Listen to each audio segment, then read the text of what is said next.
我哋今次咧參加 ESG 計劃嘅原因咧，咁首先都要講下我哋公司啦。Baltec 南海藻膜係一間海藻粉嘅製造商嚟嘅，見到啦塑膠嘅污染問題咧都越嚟越嚴重，我哋就諗到咧用海藻去開發咗呢一種透明嘅薄膜，去代替傳統嘅塑膠啦。咁開初咧都係主力咧應用喺呢一個嘅信封嘅窗口度啦。咁之後咧就諗到咧就將呢個咁天然又環保嘅物料咧都用到去食品包裝嗰度。咁咧我手上咧呢一個嘅三文治盒啦，窗口嘅部分咧其實佢唔係一般嘅透明物料嚟嘅，其實咧係用咗我哋嘅海藻膜咧去做㗎。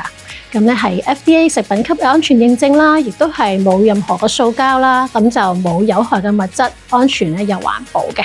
咁最重要咧就係可以完全家庭堆肥降解。咁參加今次嘅計劃咧，就可以令到我哋能夠喺 GS1 呢一個專業嘅第三方平台，更加有系統去檢視我哋海藻膜喺食品安全同埋可持續發展方面嘅水平嘅。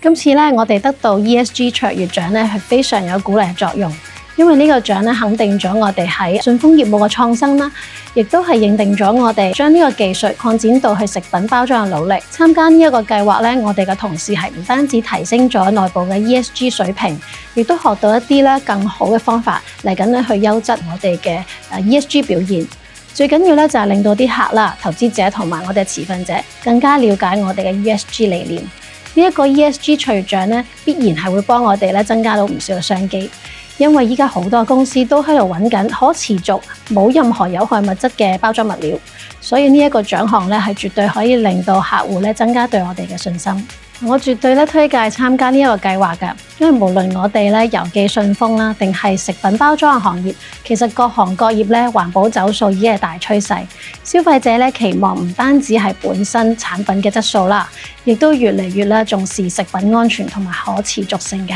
所以計劃咧，除咗提供一個嘅專業評審啦，仲有清晰嘅指引咧，去提升呢一方面嘅競爭力，符合一個嘅 ESG 標準。咁對於想提升 ESG 水平嘅行家嚟講咧，呢個係一個非常好嘅起步點。特別咧喺食品行業及早參加咧，絕對係有助提升公司嘅競爭力。